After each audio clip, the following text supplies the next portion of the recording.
It has been a crazy week in the world of the UFC, and it is far from over. We're here to talk all about it, and we have a few guests coming right up. You're tuning into the destination for TV superfan discussion, AfterBuzz TV. And now, let the buzz begin. And go. And go. Welcome, everybody, to AfterBuzz TV here, live. I emphasize live. I think a lot of people forget that we're actually live. Literally, we can interact with people all over the world. People can be tuning in on YouTube, live on YouTube. Only for the next 48 minutes, because after that, then no, they're just going to watch and go, this guy's an idiot. I think our producer said we can get 49 minutes. Ooh, nice. So we'll see. I talked them into an extra 6 seconds. But we are here live. If you're not listening to us live, you can watch us always on YouTube later on. You can listen to us on iTunes, SoundCloud, all the above. Comment, please, 5 stars. We want to hear your feedback. We love talking about you guys. But of course, I'm not alone. We are here with a full panel, or full house, I guess you can say. True indeed. We're covering the whole table here. I am, of course, J10716. I'm normally over on that side of the table, but in this case, we got 2 guests keeping our seats warm here. Terrion Ware of RFA with a match coming up in middle of July, and his coach Ian Harris, of course, returning proverbial AfterBuzz guest champion, who's been here once before, nice. The old studios. Fellas, welcome to the show. Thanks for having me. Yeah, thanks for having us. Real quick, I want you guys to plug your Twitter. I mean, a lot of people are watching. They want to follow you guys on Twitter, on Instagram. So where can people find you? My thing is @Comediocre. Everything's @Comediocre. Twitter, Facebook, all that stuff. Same thing for me. Everything Flash MMA. Twitter, Instagram as well. You need that synchronicity throughout social media. I mean, that's what I do. J10716. Cool. And I'm George Hermoza. I'm here all day. Obviously, we're joined by Gabriel Gonzalez at Double G on TV. He unfortunately can't make it, but he will be back this Sunday as we cover the historic UFC 200. But we have another fight night to talk about tonight. We're going to talk all about that. We're going to talk about you, Terrion, who's got a fight in exactly 7 days. Yep. I'm sure you're very excited about that, very anxious. You want to get in there and obviously knock some people out. We're going to talk all about it. You only get one, though. Only one that night. Yes. Unless Minnesota has got different rules than that's than the only reason. That's the reason I don't fight. Actually, is because I'm a originally karate practitioner, and I can't fight less than 2 people at a time. You need the dragon circle, right? I just by instinct, you knock out the ref. Right. Like, whoa, exactly. Sorry. And then I get disqualified. I get a loss. It just doesn't work for me. So. But yes, we have a lot to talk about. Crazy 48 hours in the world of the UFC. Dude. And it's going to be even crazier, I'm sure, the next 48 hours. We've had drug test failures, we've had replacements, we've had injuries, just a little bit of everything. And it was so close to being perfect, too. UFC 200 pretty much wasn't even touched until 2 days ago, and now obviously big things going on. That should have been the red flag. That should have been the warning going, something is about to happen. It's funny because nothing has happened. We'll talk all about it, but earlier that day, Dana White was like, dude, I'm surprised that everything is gone. And then 6 hours later, it all falls apart.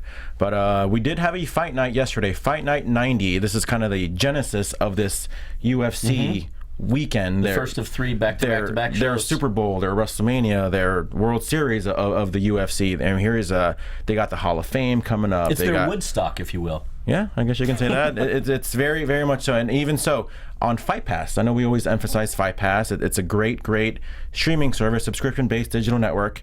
Obviously, they have live events, but you can also watch hours and hours and hours if you're an MMA fan. Days and months of stuff. Obviously, we've talked about it before, and as George said, just a library of pretty much. I think it's easily the largest collection of combat sports under one banner. That being Fight Pass, of course, but Pride, Elite XC, Strike Force. Excuse me. Yeah. And then collections from all over the country. Currently running, and older ones like Cage Rage. Trying to think what else is probably Rumble on the Rock is on there too, I believe. There's so many things on there. I mean, there's fights going on Fight Pass pretty much every day. I think they have even the new stuff streaming. Pancrase, right? Yep. From Japan. I mean, let me ask you guys this.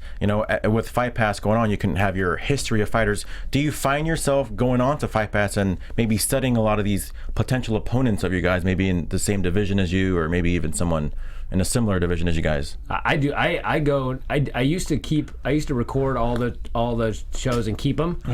Now I'm actually, every time I go, oh, should I delete this? We might have to fight this guy. Right. I go, hey, it's on Fight Pass. Right. I can just search this guy and find him and study him. You know, like for the most part, everybody. My DVR is so much lighter these days, right? Exactly.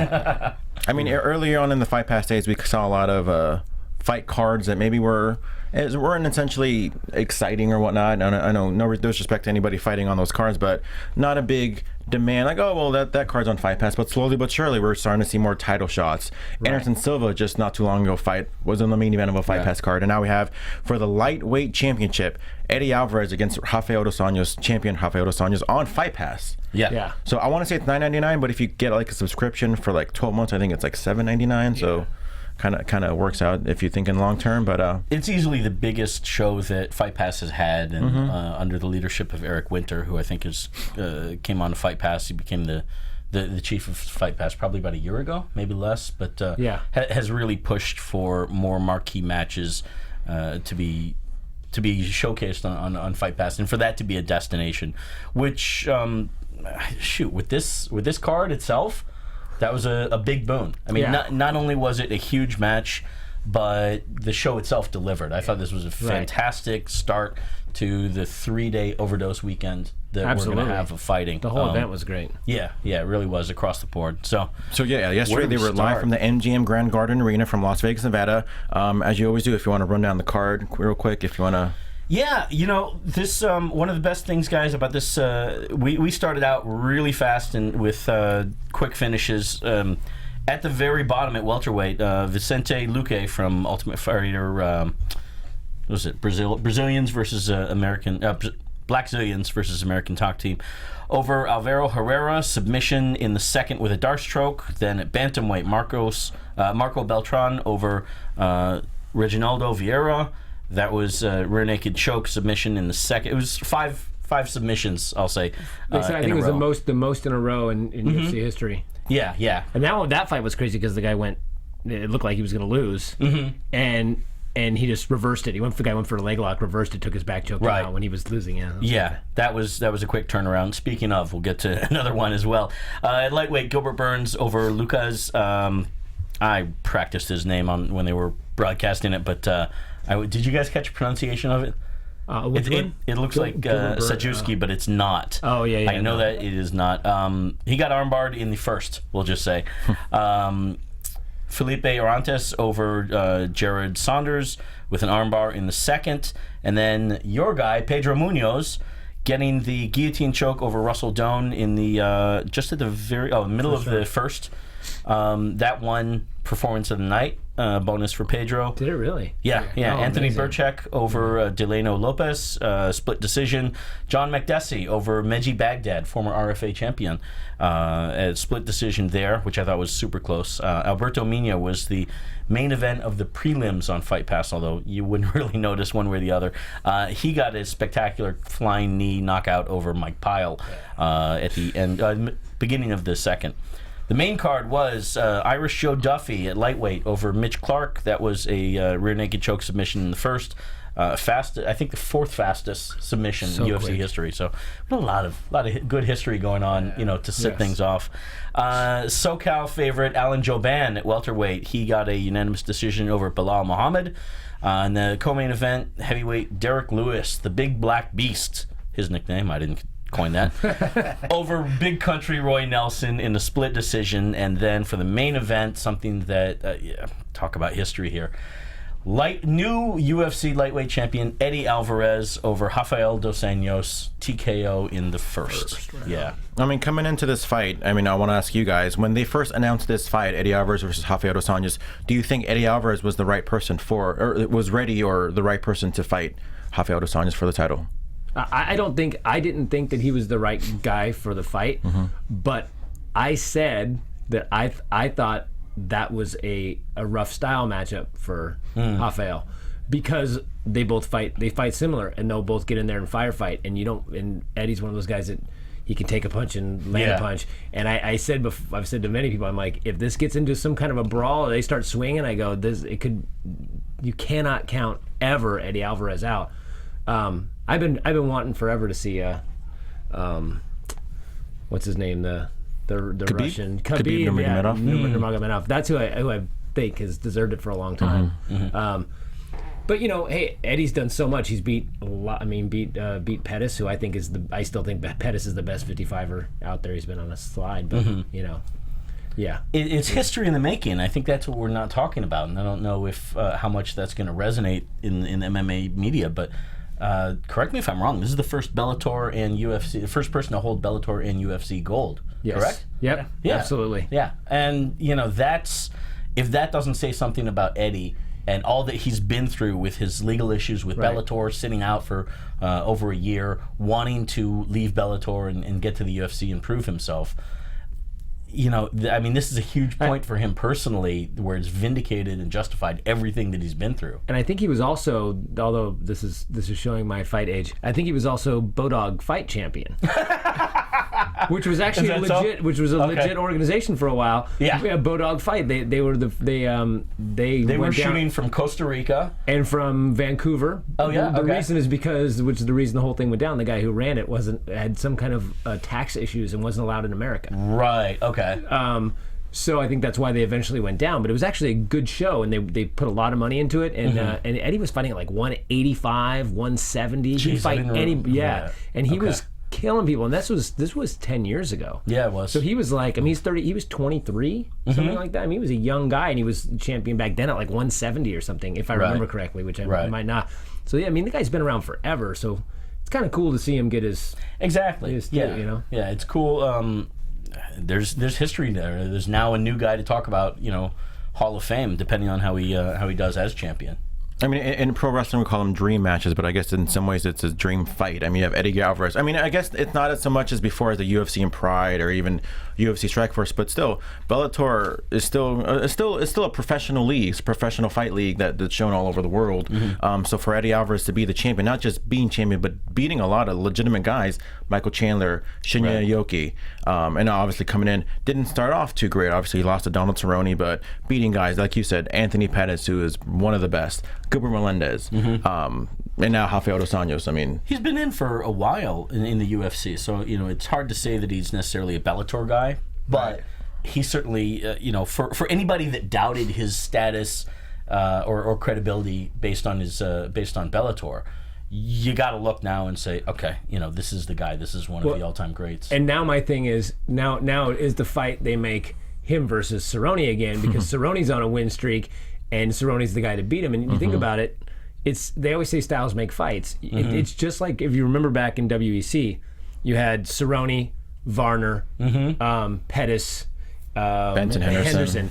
And one could beat the other, could beat the other, could beat the other. Right. And I feel that's kind of the same way now, especially with Khabib. So you've got two guys that have beaten Dos Anjos. You've got two guys that have beaten Pettis. You've gotten those guys have been beaten by the two guys that beat the two guys. And Cerrone's lost to Pettis, you know what I mean, and to Dos Anjos, and you look at it, you say, well, man, each one of these guys can beat the other guy on any given day, and it feels like four-sided dice, right? Yeah, exactly. See what combo you come up with. Yeah, and it's just like, I wonder what's going to be next, because if it goes to Cerrone and he wins, then does Pettis come back and beat Cerrone again, and then it just keep revolving. Well, speaking of which, let me ask you, and you as well, Terrion, let me ask you guys this: do you, as a fan, do you prefer when these divisions have like a back and forth title switches, or do you prefer when there is a dominant champion who just pretty much practically cleans out the division? I think having a combination of both. I think in the UFC, obviously you want to have stars that dominate for a while, but you also want to see exciting title fights. Like boxing for a while. Tyson was a dominant guy, but you had guys like Tommy Hearns and all those guys, his division, Roberto Duran, and you had 4 or 5 guys that would just fight each other constantly 3-4 times, and you just get good fights.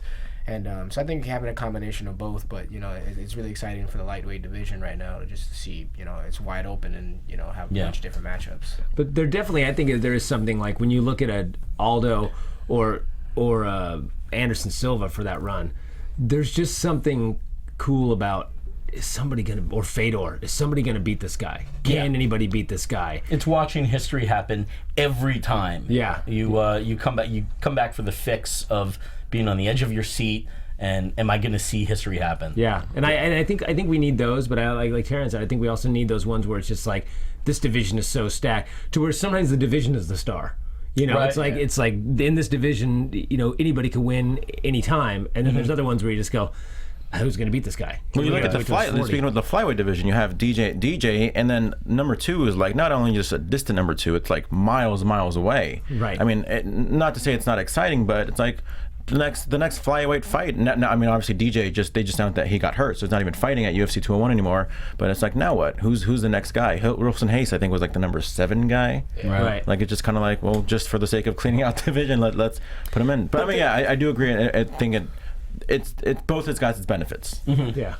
Yeah, well, that's the benefit too. It's as you said, but at a certain point, you do want, the more that somebody is champion, then the more that you want to see that person get dethroned, Right. Because that's history, and you were there then, you know. But I think the problem though is that you see, we saw it with, I mean, there's other circumstances, but you saw it with Fedor, you saw it with Silva, you know, Roy Jones in boxing. You see these things where somebody dominates for so long, and people go, oh, you know, he's cleaning everybody out. Oh, he's dominating, just knocking everybody out, finishing everybody every fight, first round. So, you know, just and then when the guy loses, it's always, well, he never fought anybody. Look at everybody he fought. He smashed it. He didn't have any real competition. And it's like, no, he's 40 now. Right. Or whatever the deal is. The There's road other where reasons. has kicked in. Yeah, and it's like, but there's always that where if they lose, it taints them, and then people go, well, you know, the people used to say that about like Fedor, and they say, well, he beat Nogueira. Nogueira just got beat by so and so. Well, Nogueira's 90 years old now too. Right, It's like you can't compare Nogueira now to when he fought Fedor back in Pride 10, 15 years ago, whatever it was.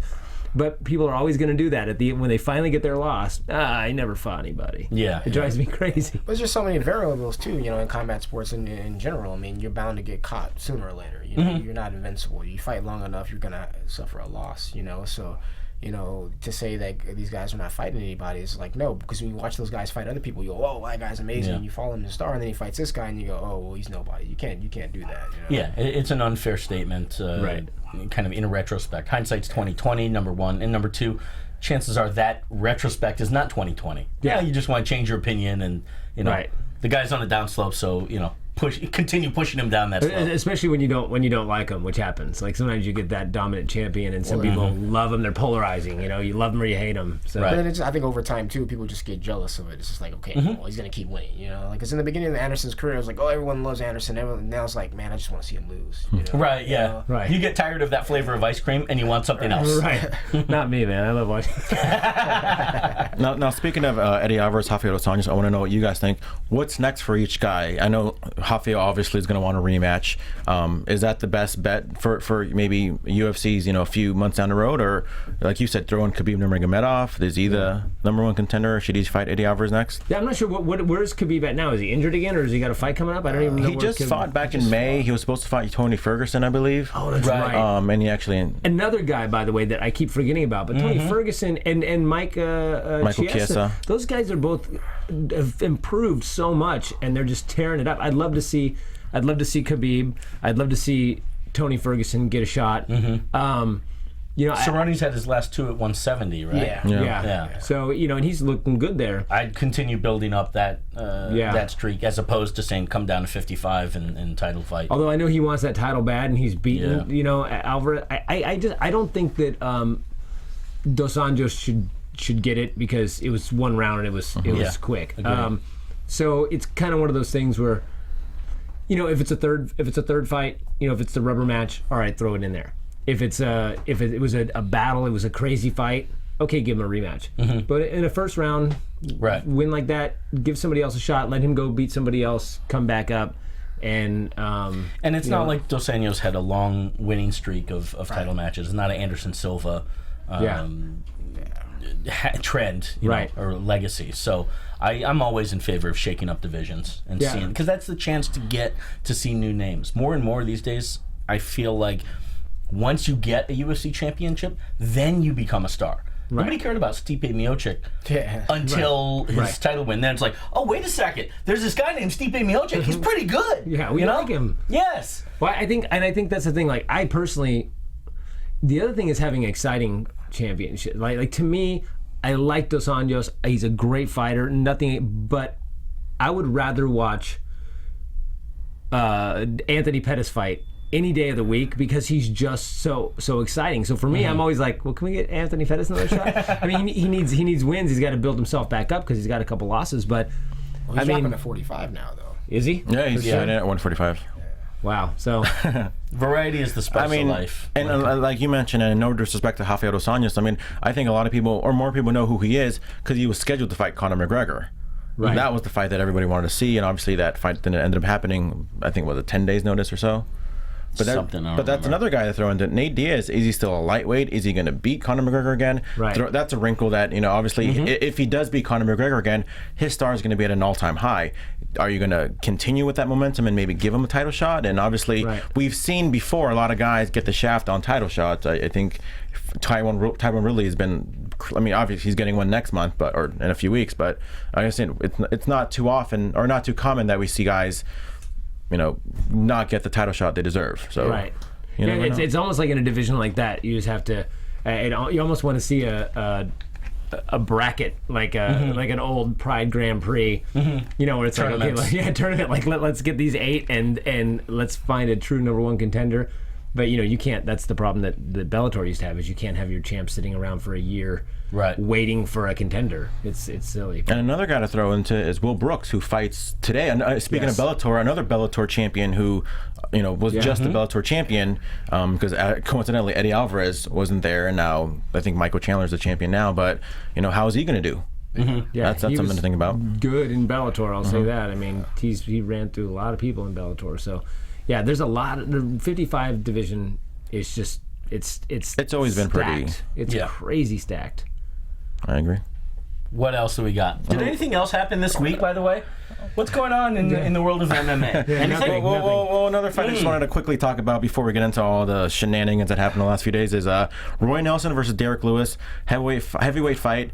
Derek Lewis just looking better and better every single time. I think the last time he lost was against Matt Mitrione. But ever since then, he's been looking fantastic. I mean, a lot of guys maybe scheduled. A lot of guys scored Roy Nelson for the win for yesterday. I don't know what you guys thought. Yeah.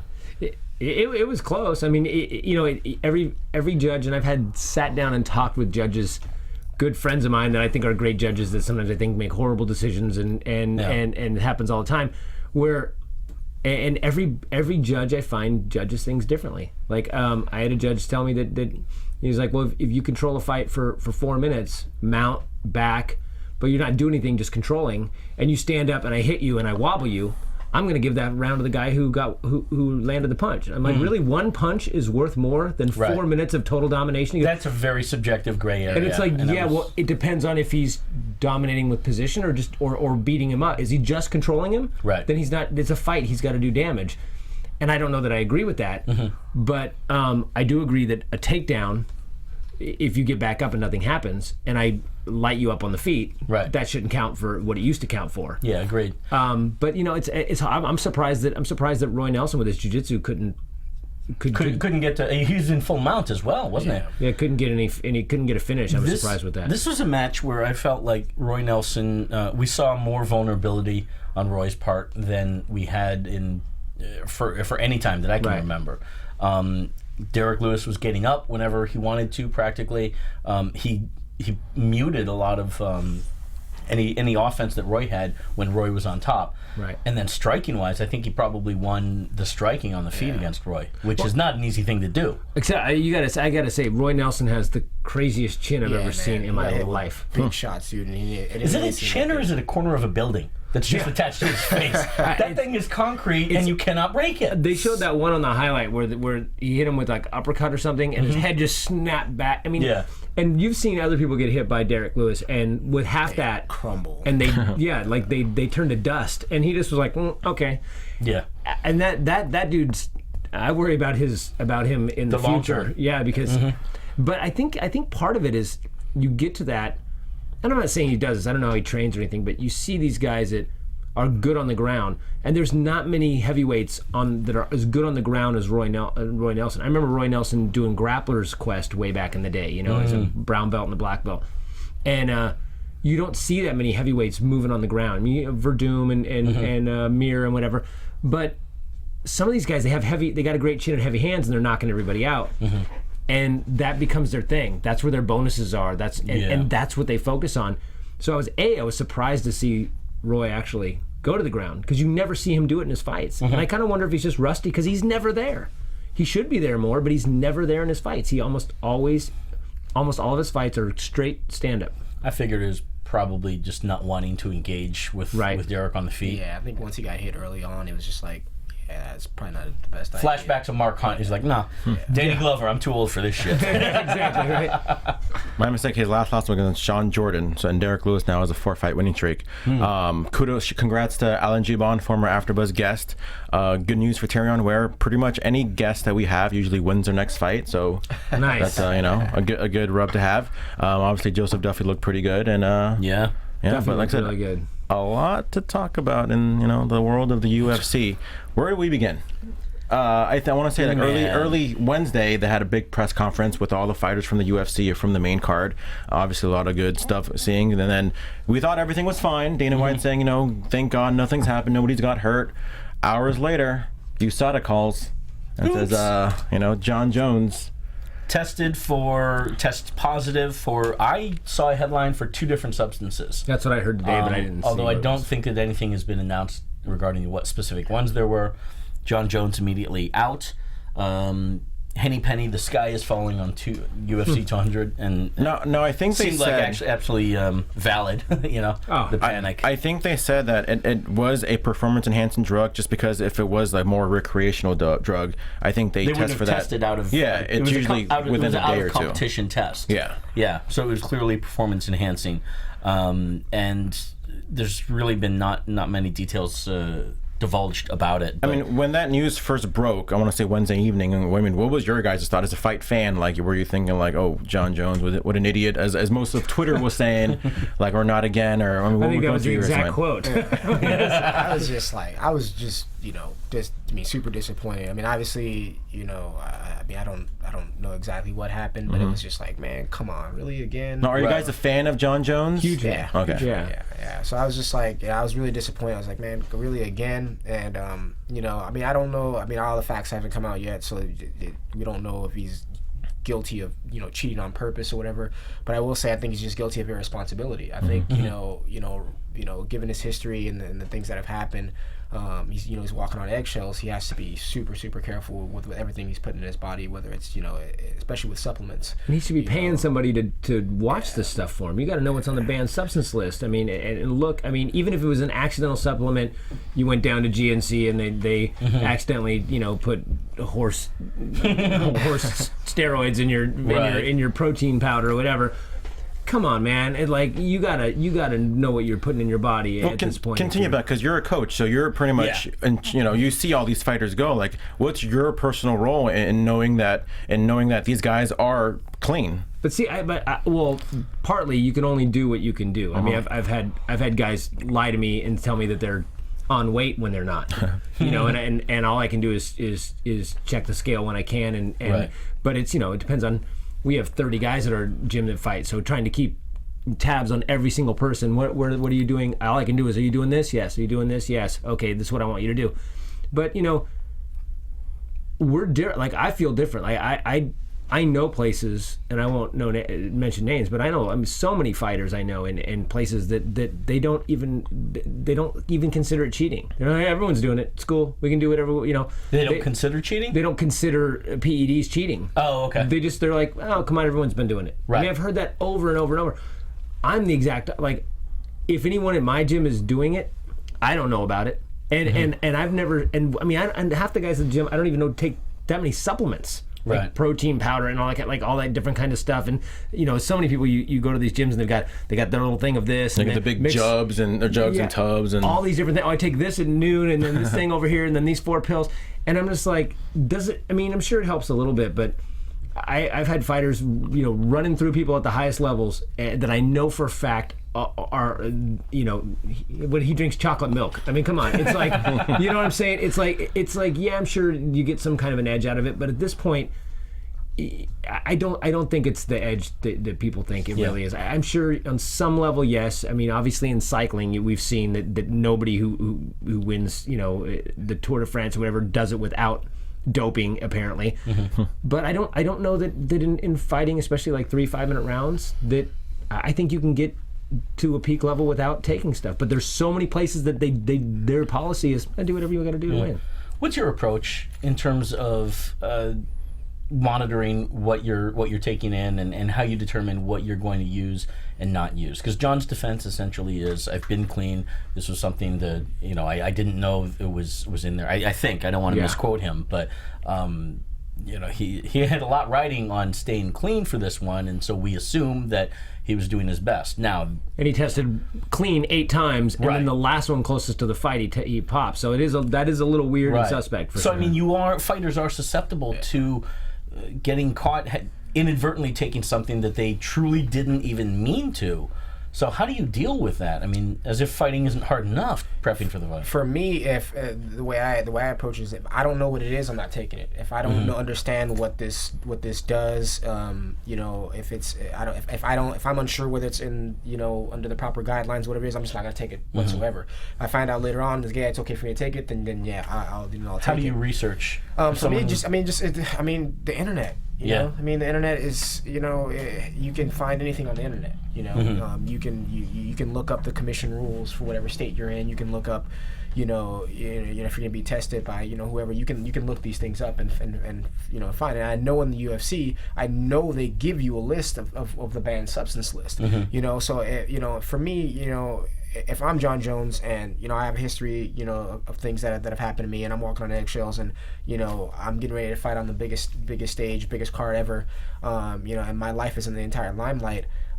If I'm sitting there taking any kind of supplements, I have the list and I have the bottle, and I'm sitting here comparing it. What I mean? And I'm making sure 100%. And even if I'm not sure, hey, I'm pretty sure there's somebody he can call. I'm like, hey, I'll send you a picture of this. Is this okay for me to take? If no, throw it in the trash. So that's my thing. But another thing also as well too, I'm curious about with the whole way USADA works is, he tested, positive for something that happened on June 16th. Why did it take so long? Yeah. You know what I mean? Especially now obviously, I don't work there, and I've never worked in a lab, and I don't know how that stuff works or whatever, and how long it takes. But if I'm the UFC, my main card fighters that are being tested, just because I know what they did with the B sample, they expedited it. They found out a day after, whether did they? Why not? The lab already have a B sample. Yeah, but they didn't test it. So they test the A sample, and then they have the B sample sitting there. And then if something happens with the A sample, then the fighter can request the B sample be tested. It's not an issue of transit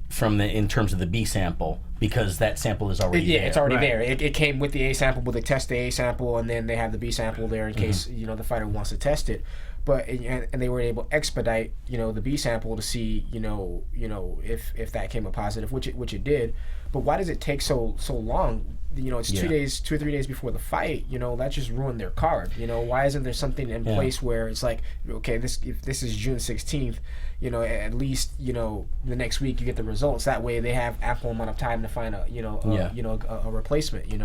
So I think that's something that they have to look into and definitely fix. But I'm happy that USADA is, that they didn't sweep this under the rug, and that it's showing that the rest of the MMA community that no matter how big of a star you are on what stage, is like if you're found cheating, that you're gonna get Now you've been tested for RFA matches before, right? Yeah. How many times would you say? I think 3 times. Okay. Yeah. How fast do they come back? Do you if you're you're negative? Do you even hear about it? Never hear about it. Don't even hear about it. Yeah. Well, here's the interesting thing that I really want to find out the results of this, because, okay, so they said he tested clean 8 times or whatever during this time. So then he tests dirty 2 weeks out. Okay, it's on it comes out now, but it tested in June. So either he decided in June to change supplements. So say it's okay, I got tainted supplements. I was taking this one thing, BCA, whatever, and this one it has something in it that I didn't read, or they don't put on the list that's wrong. Sometimes they don't put stuff on the ingredients. They've done that's been in the past, where I remember there was a supplement that used to have nandrolone in it that didn't put that on the thing, and then they eventually had to pull it off the shelves. This was the case with Yoel Romero, right? In his suspension? there was what he tested for was not labeled on the bottle. Right. So which makes you go, well, then did he really get it from that, or did he get it from somewhere else? Was it in? Did they test the stuff? I think they did test it, and it was in there, I believe. So that's a possibility. But the other possibility, that's a lawsuit right there. But if you're taking this stuff for your whole camp, then it seems like you would have been tested before. So did he just switch last minute and go, I'm going to try this new supplement 2 weeks before my fight? Right. Or That's was he stupid. taking a masking agent that he forgot to take, or thought that he was out of his system at this point? Right. So then, that's the kind of stuff that I think of where I say, okay, even if it wasn't his supplements, well then why did he was the start a brand new behavior, supplement now? That doesn't make any sense. I'll be the first to defend people. So when I saw the John Jones press conference, I could be wrong about how I interpreted it, but I could have sworn initially he said he doesn't know how he failed the test because he's done nothing differently. Right. But then like a couple minutes later, I thought I heard him say like he tried something new. And I was like, he did kind of trying to contradict himself, but it could also just be the situation. Obviously very emotional, John Jones, he you know? probably misworded or just misquoted himself, or whatever it may be. But I got the honestly I got the impression that he didn't like purposely go, hey, I'm gonna take this, and Right. because you beat the guy, you already beat the guy, you know what I mean? So it's not like like, oh, I'm fighting this guy, that I've never fought before, I don't know what's gonna happen or whatever. That's just, I can just assume that would be his mentality or whatever. So it's like, I just couldn't see him after going through all the stuff that he's gone through to get back here to risk doing that, But at the same time, I just feel like it's just irresponsible, I think the word is disappointed. Yeah. Because not disappointed. I mean, because to be honest with you, just to be biased, John Jones is not like any other fighter. John Jones, in my opinion, was on the pace of being probably the best fighter in the history of MMA. He was that good. Yeah. So for him to make these decisions, and I think even Dana White, and I'll quote, and pretty much going on what you said, Ian, I truly believe that he did take a supplement, but it wasn't intentional. I believe that. But at the same time, come on, you're 28 years old. You're probably the greatest talent to ever step foot in the sport. Call USADA and tell them what supplements you're taking. Exactly. And I mean, he's an adult. He's a professional fighter. Like, you got to know And he's these John things. Jones. Yeah. They will make sure they provide help for him as needed. And you have a history, dude. You got a history, and you have a history of making crappy decisions. Yeah, so you're not going to get the benefit of the to doubt. that- You're not going to get the benefit of the doubt. Yeah. To that end, though, that brings into question a lot about his legacy. He's out now. It seems kind of the tipping point between in the conversation of whether John Jones or DC is better. In the cage, clearly we saw John Jones was better based on the previous match, right? Right. And that may possibly be the only match we ever see between those two. Right. However, the fact is that Daniel Cormier is now champion. Daniel Cormier doesn't make these stupid decisions as a person and as a fighter, as an adult. And that is a certain, I think that does have a certain element, a certain part of being a champion. Yeah, it carries weight, definitely, for sure. John Jones, easily, we can say, John Jones... John Jones' worst enemy is John Jones. Yeah, clearly. Tyson and Holyfield. Yeah, exactly. So to that end, what do we think happens? I mean, if John Jones is cleared from the B sample, again, boom, there's a potential lawsuit, possibly. Do we end up seeing DC versus John Jones later this year or sometime next year, possibly? Well, if I'm not mistaken, I think the B sample came back positive. It did? Yeah. if I'm Really? mistaken. I think that's where the second drug came in. Oh, Jesus. Yeah. So, Positive and bad news. I think he's gonna be gone for 2 years. He plans on coming back. So we'll see. But the thing is, when he comes back, DC will be like what 39, 40. It's like, will he still be champion as well too? I didn't realize the B sample was already announced. Yeah, I mean, I haven't. There is still, though. It's possible. I mean, I could be wrong because I don't know what happened with Yoel, but to me, it seems if it does come back, say it comes back that he took something, and he says, I have no idea, and they take his stuff that he bought at GNC or whatever, and they look at the label, and there's nothing on the label that's banned, and they test it, and there's something in there that is banned. To me, he's done all of his due diligence to nothing on the label, nothing illegal, so he shouldn't be penalized, because he didn't take anything illegal. That's like going to a party and someone spiking your drink and then getting in trouble for taking For the fact that you were on Molly in the drink and you didn't know. Right, and someone spiked your drink. It's the same kind of thing. So I think in those kind of cases, they need to they need to say, okay, there was an issue and definitely a lawsuit against whoever makes that. Exactly. supplement. That opens up the can of worms of the supplement industry and their regulation Well, it's or lack not thereof. regulated. That's the problem. Exactly. It's a dietary supplement. It's not regulated by the FDA on the same standards. Right. Because The it's lack not a of. drug. Yeah. Right. So they can put all kinds of stuff in there, and they do. Mm-hmm. I mean, there's been history of this stuff back. I remember when I was in 18, 19, 20, I used to lift weights like crazy. I was into powerlifting and all this kind of stuff, and there was this supplement called Hot Stuff. It was like the new protein powder that had like Did you find it on the back of a magazine? Yeah, pretty much. No, it was Yeah, that sounds like a sure thing. the thing is, it was like back of known. Maxim? Everyone used it. It was like, wow, this stuff is great, and it was the first stuff to put in like yohimbe bark and like saw palmetto, and it had all these crazy supplements in it, bee pollen and all those types of stuff, whatever. And everyone took it, was seeing crazy results, and then all of a sudden they pulled it off the market, and they for a year, and they put it back on the market, and it was never the same. And all of the studies or all of the rumors were saying that it had D-ball in it. Wow. And I got to tell you, I was 19 years old, 5'11", 148 pounds, and I could bench 305, and I could squat over 4. Jeez. So maybe it did. I don't know. Maybe it did. You know what I mean? It had DEFGH eyeball in it. Yeah. Shoot. So you never know, but it's like it was on you could buy it at the store. It was crazy. Right. So I just mentioned John Jones probably on his way to becoming the best of all time. Obviously, that's probably not going to happen anymore. Right. But the guy who ended up replacing John Jones against Daniel Cormier is probably the guy who actually people think is the best of all time. Right. Anderson Silva. Did you guys expect that at all? Were you guys expecting like maybe a Gustafsson or maybe a Mousasi to move up for a second, or? Yeah, everybody talked about Mousasi, but I was like, well, is that an exciting fight? I love Mousasi, but he didn't. What's he really done? He hasn't looked that great. I mean, off and on. I didn't expect it, but I love this fight. Me too. I don't. It's the same thing. Those styles make fights, and I don't know what Anderson is now. I know he's been 40 for at least 3 years straight now. But man, he and BJ Penn, Fedor, like to me, you can never touch those guys. Those are my favorite fighters. And I'm so excited. I'm way more excited actually right now to see this. Not more excited than Jones, but I'm excited to see this fight, even though I think it's a really bad style matchup for a 40-year-old Anderson Silva.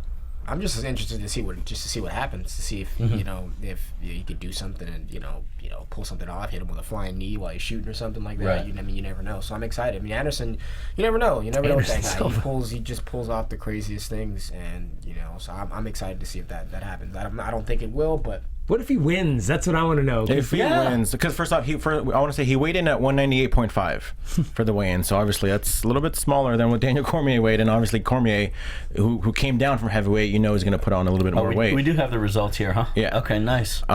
With that said, I mean, obviously I think Cormier is going to have the size advantage, but like you mentioned, I mean, Silva is just... It's amazing. His footwork, his timing, and the range. I mean, Cormier is a short, light heavyweight. Right. So I must mention too, the way that Anderson it is a uses. 3-round non-title fight, Right. in the light heavyweight division. Although, I don't know what he meant by this, but I watched a press conference last night, and somebody said, so it's a non-title fight. Yeah, and he goes, yeah, but hey, if Anderson Silva finishes him in the first round, he's the champ. That's what he said. And he goes, if he finishes him within 3 rounds, he goes, yeah, it's not a title fight. But he said something about if he finishes him within 3 rounds, he gets the belt. And I'm like, really? The second and third rounds are non-title, but the first round is a title. If Silva does defeat him, I think we have our Madison Square Garden main event, no doubt. Right. Yeah. But it's funny because I don't know that Silva has the chin that he used to have, especially partly age, partly wear and tear. And I don't know that he's ever fought anybody that hits as hard as DC. Maybe, but Vitor. I think Vitor. Vitor, Diaz, Bisping. Yeah, but those are recent. The difference, I don't think Bisping hits as hard as DC. DC hits hard, but the difference is that DC's wrestling is going to make Anderson fight differently, which is going to mean those punches are going to land more. He's never really done that well with wrestlers. I mean, obviously, look at Chael Sonnen. I mean, who ended up beating Sonnen. Yeah. But still, you look at those first 4 rounds, what did he do against a wrestler? Dan Henderson, that first round, he totally got out-wrestled. Right. But thankfully, Silva ended up winning, so who knows? I mean, like I said, this style is just so... It makes you look... How can I say? I think it can be a really fascinating ground game. I would Such a predict conflict this, of styles that's like you can't. Yeah. You're gonna have to not miss a single second. Like I think that Anderson is welcome to being taken down, Right. and working off of his back. DC with those takedowns. I mean, the way he scooped up Josh Barnett and put him on his head. Yeah. We can easily see that happen here. You know, Chael was taking him down, if I remember correctly. Although I would say, from a standpoint, from this standpoint, I wouldn't. If I were DC, I wouldn't take him down in the first round. I think that everybody takes down Silva in the first round. They maul him, it seems like, and then he eventually He gets up. waits it out and takes him in They the deep tire water. out, and then he starts picking them apart. Right. I think DC's best shot is to fake the shots, throw big heavy punches, come forward and pressure with punches, and knock Silva out in the first round. That's because Anderson feels out. People try to feel him out and they get picked apart, or they take him down and they maul him, and then the second and third round he gets his steam and knocks him out. Do you guys think that DC can land on Anderson? I think Anderson may be able to avoid. I think he can avoid most of it, but it's just, like you're saying, with the age, he's been. I mean, Bisbee knocked him down. You know, Hit that button and And if he's defending the shot. And especially, I mean, Anderson Silva just came off of surgery. I mean, how long has he been training? Did he go back to the gym automatically, and has he been training for the last month, or has he not? Or I've been seeing videos of him training like with his boxing coach at his Muay Thai gym that's down there. So I mean, he's been doing something, but Right. Either way, I'm excited now. Yeah, it's if nothing else, it is an imaginative match that I don't think anybody would have thought of. There's a lot to talk about in terms of style and predicting what's going to happen, and there's a lot of different factors that we don't know about, and that's a great that's a great addition. Yeah, absolutely. And thus, congratulations to Misha Tate, who's now in the main event slot. That's history in the making on its own. Misha Tate and Amanda Nunes, Brock Lesnar, Mark Hunt moving down. that was the right thing to do on Dana's part. By the way. Yeah. And the interim title too, I think, should be up there. I think you're burying that a little bit, by Especially since it's going to become in my opinion, the undisputed title at some point. Agreed. Yeah. I don't think Conor goes down to 145 again. Mm-hmm. No, I the thing though is that I still kind of think Conor's win over Aldo was a fluke, and Aldo is another one of those guys that I just can watch over and over and over. But I think with his head coming off that loss, fighting Frankie, who just never quits and who's got a great. This might be a rough fight for Aldo. I'm hoping Aldo wins, and I think Aldo is a better fighter than Frankie overall. I think Aldo's a better fighter than pretty much everybody. He's just amazing. But I wonder if his head's right. Yeah. And the last fight against Frankie was tough, and Frankie doesn't go away. And I don't know. I'm wondering how. What Aldo we see and how he shows up, and if he shows up, it's a different story. But if he's off a little bit, Frankie's going to take advantage of it. We are going to get into predictions in a little bit, but I want to talk about Friday, July 15th, Resurrection Fighting Alliance from the Mystic Lake Casino Hotel. Right? Is that what it's called? In Lake Pryor, Minnesota. We have Pryor Lake. Excuse me. Pryor Lake. We have this gentleman right here fighting. Like I said, in exactly almost 1 week, you'll be fighting. Talk about your upcoming fight. I'm excited for the matchup. Marvin's, he's a tough guy. Marvin Blummer. He's a tough guy, and he's a fan favorite. He likes to fight. Is he from up there? Yeah, that's his Minnesota. hometown. So I'm going to his hometown and fight his hometown. I'm actually I think I'm the only guy from the West Coast going out there. Everyone is else from the Midwest. So I'm excited to go out there and just represent my gym, represent my team, and go out there and just get a victory, and then keep this thing rolling. Have you been out in that part of town, part of the country before? Yeah, I guess a bit South Dakota when I'm with one of my other fights, but other than that, not really. Right. Yeah, that's pretty Midwest. The funny thing is he was actually scheduled to fight his brother Melvin Blummer, and Melvin fell out. So they brought in for this specific match, for this exact fight, and so he brought in Marvin, who doesn't have as good of a record as Melvin, but I actually think is a tougher fight.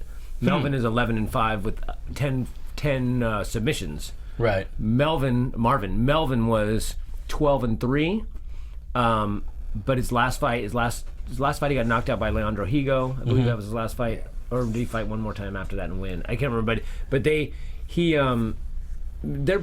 twins, and they call them the Bash Brothers because they're just hard-headed. And how do you know that you're necessarily going to be fighting Marvin? What if it's Melvin that gets in? He has a scar on his head. Oh, there you giant go. scar on his head, yes. I know, they just show up and In between rounds, they swab each other out. Right, yeah. Go on, quick. Wait, that guy didn't have a scar on his head. That's the Killer Bees masks from WWF.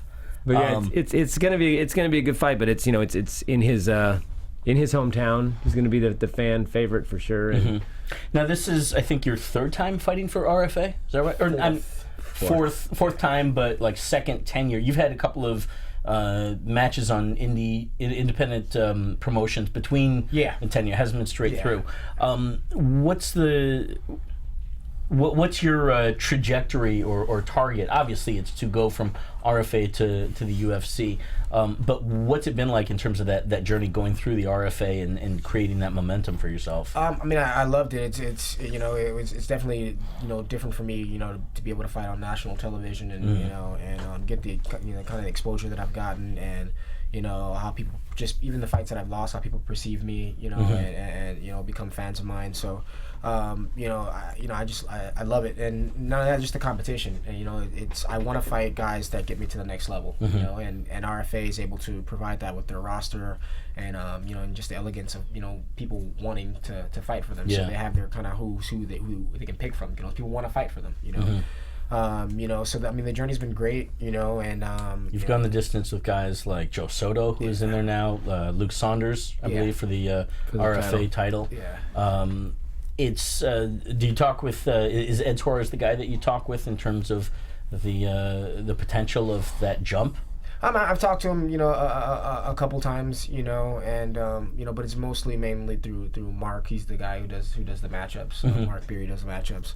But I've talked to Ed, and I've seen him around, gone down to Black House, and sometimes I see him there, and he thinks the world of me. He thinks that I'm a really high level fighter and that I can do well in the UFC. It's just a matter of just winning and then timing him and getting signed. So. I'm definitely excited about that, and that's my goal, to continue to fighting the best fighters and getting wins, and then getting in the UFC and doing my thing as well too. Right.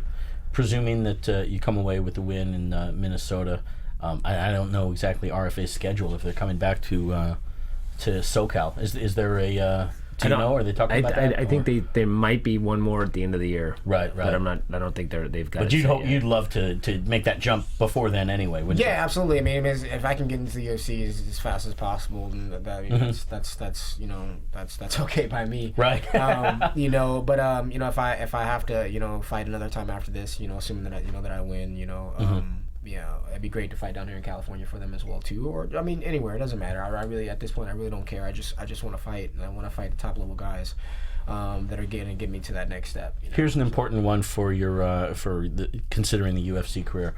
What color scheme would you use for your walkout T-shirt? Do you like the green and black or the red and blue? It's got to be red and yellow. It's got to be red and gold. Red and gold. Oh yeah. Flash. The Flash. Do they do that? Do they do the gold?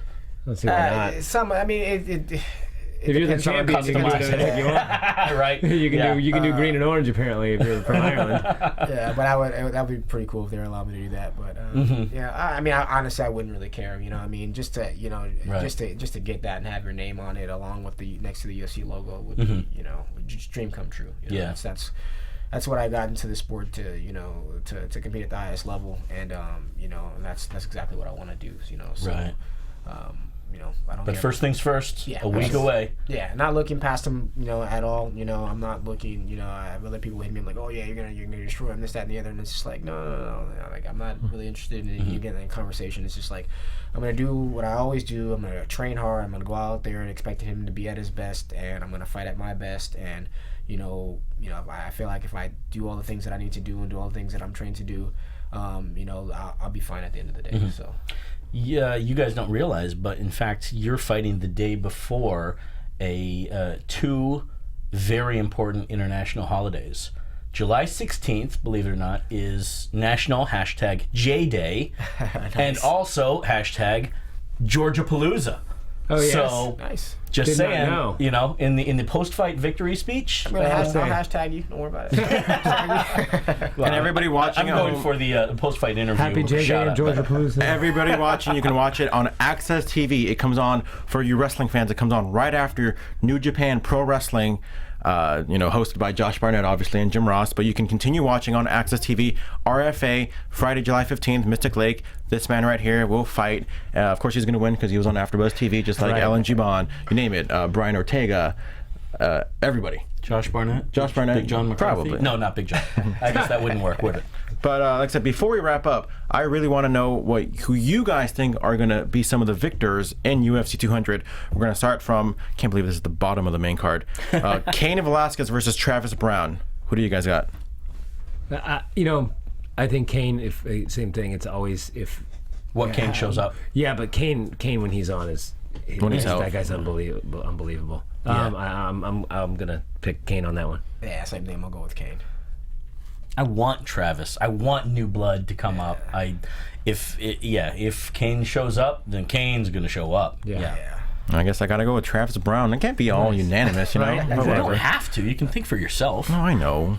by agreeing with us. I don't know. That's no fun. It's no fun when everybody agrees with each other. I think I know who you think's going to win, but Jose Aldo versus Frank Edgar for the interim featherweight championship. This is a fight I think it's going to end up, like I said, end up becoming the undisputed featherweight champion. But I kind of want to know who you guys think is going to take the W. I'm going to go with Frankie.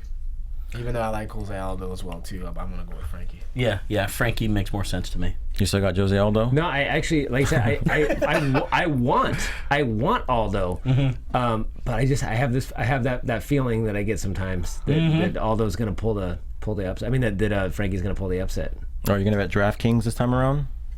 I don't gamble. I don't gamble, and that's It's not gamble if it's a sure thing. The problem is when I put my money where my mouth is, then you go with the opposite. It goes out the door. Then you go with the opposite. You go with whoever you want to win. You go with the opposite of that. Yeah, but then I'll be win-win. proven right. No, me in gambling and wagers just never works. In the light heavyweight division, Daniel Cormier versus Anderson Silva.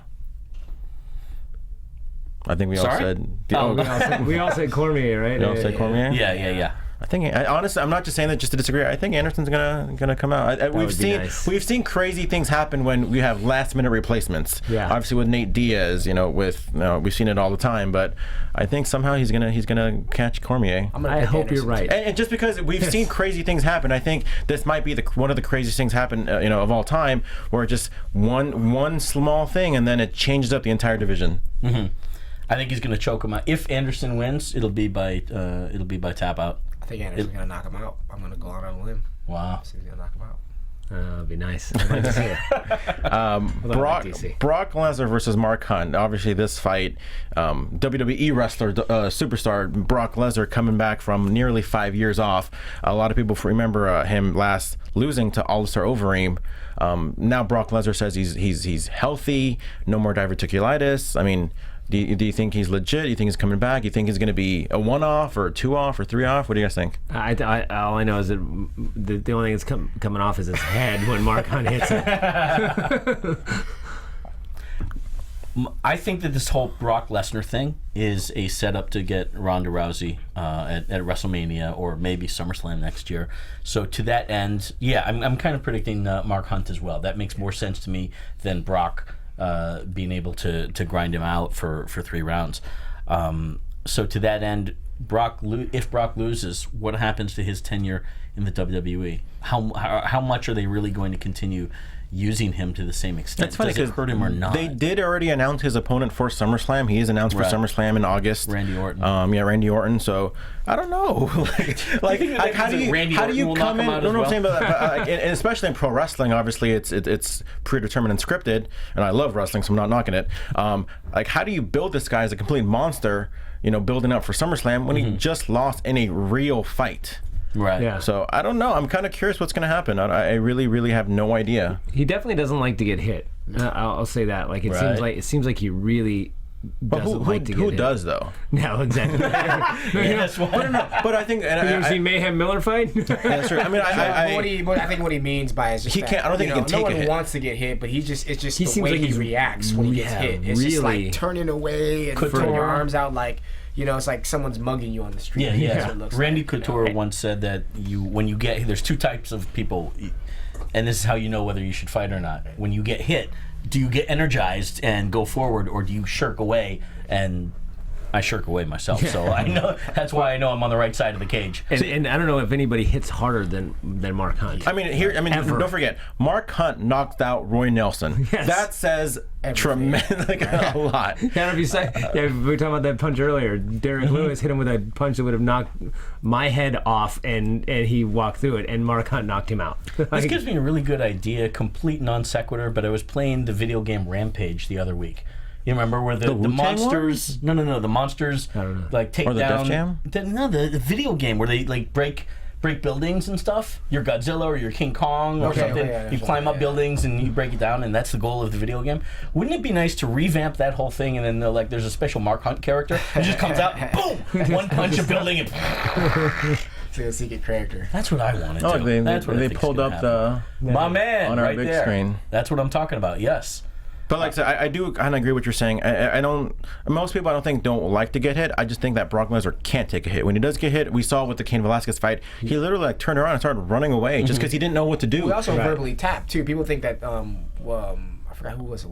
Was it Herb or Big John that stopped the fight? But I think it was Big John. He said he verbally tapped. But even with Shane Carwin, I mean, that guy, yes, Shane Brock rocked him Lesnar out, won, but I think it was more so Shane just, if he had any bit of cardio at all, he probably would have won that fight, you know? Dominated and then just gassed out trying to finish. Like, that's talk about blowing your wad. That was like the ultimate blowing your wad moment. Yeah. And of course, the main event, like I said, congratulations to these women. They deserve it, especially Miesha Tate. Miesha Tate defending her championship against Amanda Nunes. That, I think, I'm excited for that fight as well. Who do you guys have for that fight? I'm going with Miesha, and that's another one. The women's 135 division to me is just like the men's 155 division. Like, I feel like I just like Ronda's got Miesha's number. I feel that Amanda would have been a good fight for Ronda. I was saying that before Ronda lost. I'm like, Amanda's a good fight because she's good on the ground and she's tough. But I think that where they match up style wise, I think Miesha's better in those areas than Amanda is. Probably better on the ground. Definitely, wrestling and so I think Miesha's got it. But man, the four that are there, Holly and then actually if you add Kat in too, right? They all kind of have each other's number, I think. So, but yeah, I think Miesha's gonna get it. Yeah, speaking of which, Kat Zingano coming back from her loss to Ronda Rousey against Juliana Pena. That's a fight to look forward to. I've been saying Juliana Pena is one of the fighters to watch in the future, so we'll see how she does against a top contender. Who do you have for the new main event? Pena or I'm sorry, Nunes or Miesha? I like Miesha as well. The question is whether how far it goes really. If you go into deep waters, the third, fourth, and fifth round, or if Miesha's able to kind of find the opening early in, like the first or second. And that's where I'm kind of wavering back and forth. I can see Miesha wanting to take her to the third or fourth. Yeah, I don't know that Amanda's gonna have the gas. Yeah, I think Miesha's boxing been looking really, really good too. She's just added power and she's throwing combinations, and I feel like even if she starts having success with the boxing, there's no point even trying to take her down and go to the ground if she doesn't have to. So. Well, we'll be back here at AfterBuzz TV in a little bit more than 48 hours to talk all about UFC 200. I cannot wait to talk about it. It's going to be from top to bottom, the most stacked card. Not even the Fight Pass fights are potential main events for like Fox Sports 1 cards. But before we wrap up, where can people find you? Of course, you got a fight coming up in 1 week, as we mentioned earlier. So where can people find you guys?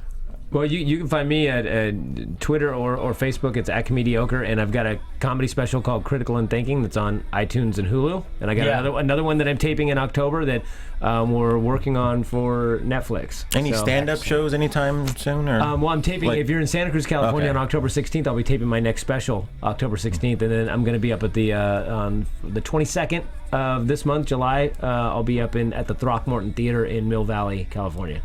Yeah. Cool. You can find me on Facebook, just my name, Terrion _Ware, and then on Instagram and Twitter, Flash MMA. JTan716 all over your internet. It's going to be his last show too, UFC 200. Put the cat's out of the bag now. I thought everybody knew. Anyways, George Hermoza, we're going to be back in a little bit more than 48 hours to cover UFC 200. I cannot wait. Thank you so much for watching. Thank you so much for listening. We're out. From executive producers Maria Menounos, Kevin Undergaro, Phil Svitek, and the entire AfterBuzz TV staff, we would like to thank you for listening to the AfterBuzz TV network. To watch or listen to other after shows and post comments or questions, be sure to visit AfterBuzzTV.com. I'm Sir Richard Wentworth, and this has been a presentation of AfterBuzz TV. Buzz you later. The views expressed herein are those of the hosts only and do not necessarily reflect the views of AfterBuzz TV or its owners or principals.